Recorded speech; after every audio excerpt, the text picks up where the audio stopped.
All right, well, it's been another day, and it's time for us to go get something to eat.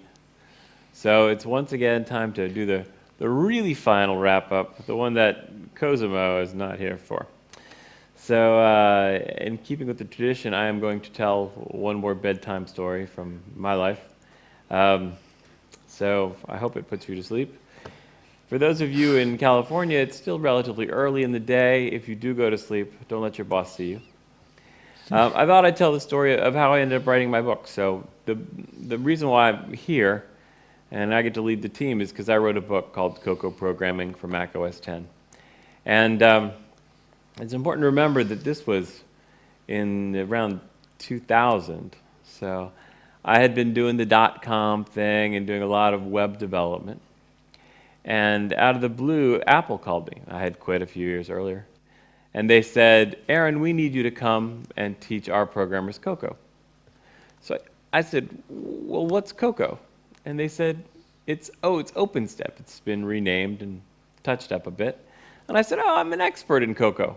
So I ended up going to Apple and teaching about 1 week a month for a while there. And all the teams would come in. And part of my job was to teach them the basics of Cocoa, retain counts and delegation and all these ideas. But it was also to indoctrinate them into the Cocoa way of thinking. And it was a great time. But they also indoctrinated me into the Mac way of thinking, which was nifty. The FireWire hard drive was new, and I was astonished when some student pulled this cigarette pack out of his pocket and plugged it into his computer, and it auto-mounted, and he copied files on it, and he ejected it. It was the greatest thing ever. So this was the dark days of the Mac world, but for me, it was a new dawning because I had only used a Mac once before, and I have to say, I didn't like it. It crashed a lot. I was always getting that bomb. I had all these extensions conflicting.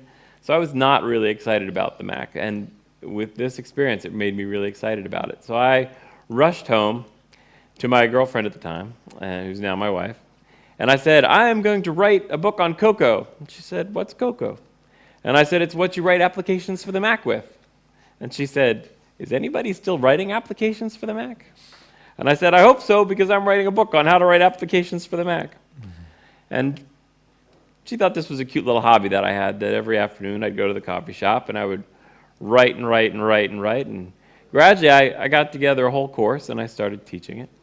But she never thought it would actually be a book. So I took it to a trade show. And I actually went to the O'Reilly booth first. And I said, O'Reilly booth, I have this manuscript of a book I'd like to publish.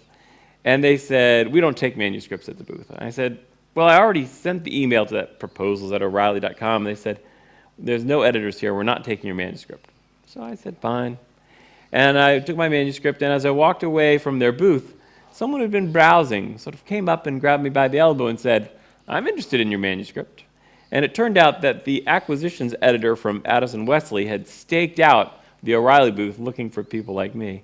And the next day, he looked over the book and told me that he wanted to publish it. So I tidied it up and made Cocoa Programming for Mac OS X. A lot of people don't know about the first edition, which was a little rougher, primarily because it had a really ugly cover. It was a brown cover with this 1970s font. But the second edition started selling, and then we did a third edition, and that's done pretty well. And then the iPhone came out, and there were no iPhone books immediately, so people were using my book to learn iPhone programming. At this point, we've been teaching our iPhone course long enough that I'm ready to do the iPhone book as well. So you'll see that soon. But it's been just a great experience for me, publishing a book that's been so warmly received by the Mac community. So I want to take a minute to say thank you to all of you, and I hope you have a good night. Sleep tight. We will definitely sleep tight here. From Command Guru Live, this is Aaron Hilligus saying good night.